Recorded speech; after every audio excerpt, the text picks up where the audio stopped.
Hello everyone, હું HK Barad cooking ચેનલમાંથી બોલું છું. આજની મારી રેસીપી છે ચણા, મેથી અને કેરીનું અથાણું.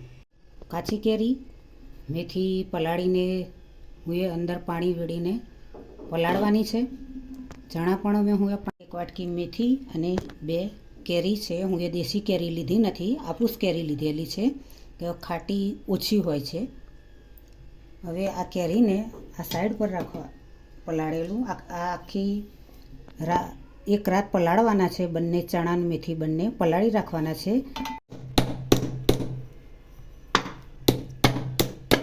કટિંગ કરવાની છે, ઉતારવાની નથી કારણ કે અથાણા માટે કેરી છે, તેથી સાલ નથી ઉતારવાની. સારા એવા ટુકડા કરી આ રીતે મોટા મોટા ટુકડા કરવાના છે. આમ તો અથાણા માટે દેશી કેરીનો જ ઉપયોગ થાય, પણ હું એ ખટાશ ઓછી લેવા માટે આ કેરીનો ઉપયોગ કર્યો છે.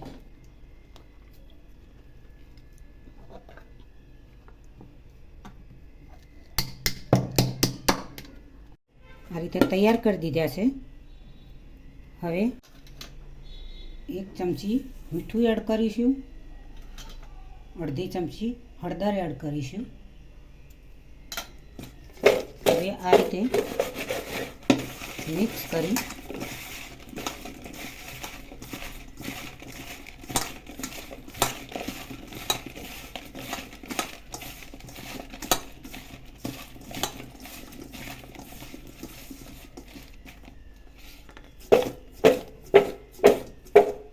મિક્સ કરી તેને કપડું ઉપર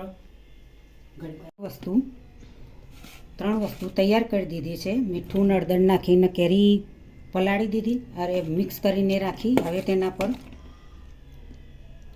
મેથી પણ પલાળી દીધી, ચણા પણ પલાળી દીધા. આખી રાત 3 વસ્તુ રવા દેવાની છે. હવે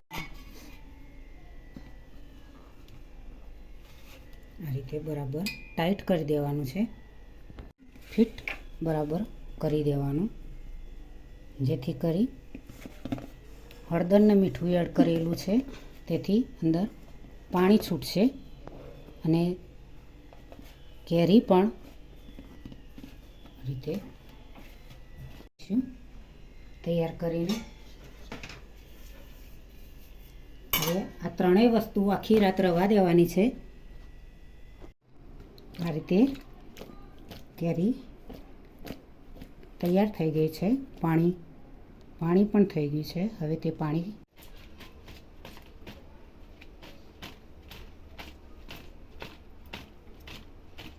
નીકળી જાય એટલે 6 થી 7 કલાક સુકાવા દેવાના. આ રીતે પાણી કાઢી નાખ્યું, 4 થી 5 કલાક સુકવવા દેવાના. આ કેરી કાપેલી કેરીને પંખા નીચે મૂકવાની નથી, પંખા સિવાય ખુલ્લી જગ્યામાં સૂકવવાના. પંખાની હવામાં રાખવાથી ટુકડા સુકાઈ જાય, તેથી હવામાં રાખવાના નથી, ખુલ્લી હવામાં રાખવાના છે તો નોર્મલી ટુકડા રહે. 500 ગ્રામ કેરી છે, એ પ્રમાણે 300 ગ્રામ તેલ લીધું છે. એવા કેરીના ટુકડા છે, તૈયાર કરી દીધી છે. નોર્મલી સુકાઈ પણ ગઈ અને તડકે પણ રાખવાની નથી, પંખા પર પણ નથી રાખવાની, કેમ કે તે ટુકડા તેના કડક થઈ જાય. સોયડા પર સૂકવી છે. અડધી વાટકી મેથીના દાણા છે, અડધી વાટકી ચણા. હવે વરિયાળી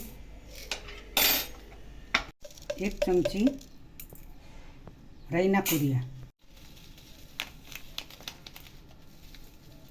1 ચમચી મેથીના કુરિયા છે, બંધ કરી દઈશું. અડધી ચમચી હિંગ એડ કરીશું, 1 ચમચી મીઠું એડ કરીશું, કશ્મીરી 1 ચમચી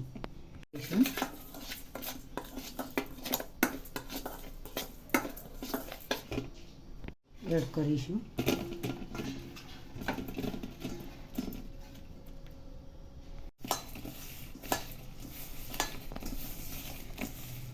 અને ચણા એડ કરીશું.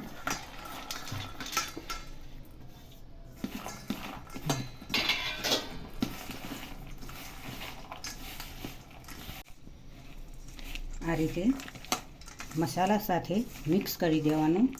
કશ્મીરી મરચું નાખ્યું છે તેથી વધારે તીખું પણ ના થાય. તીખાની જરૂર પડે તો થોડું દેશી મરચું નાખવું. તેલ એડ કરીશું.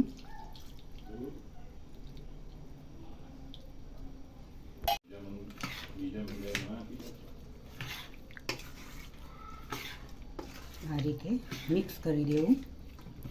અથાણું તૈયાર.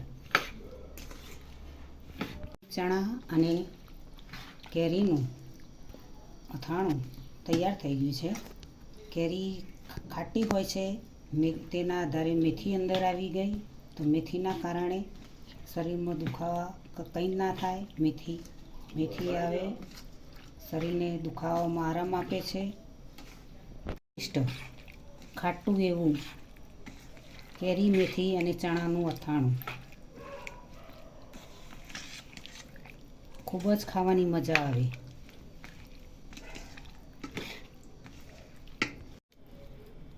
કાચની બોટલમાં સર્વ કરીશું, ભરી દઈશું.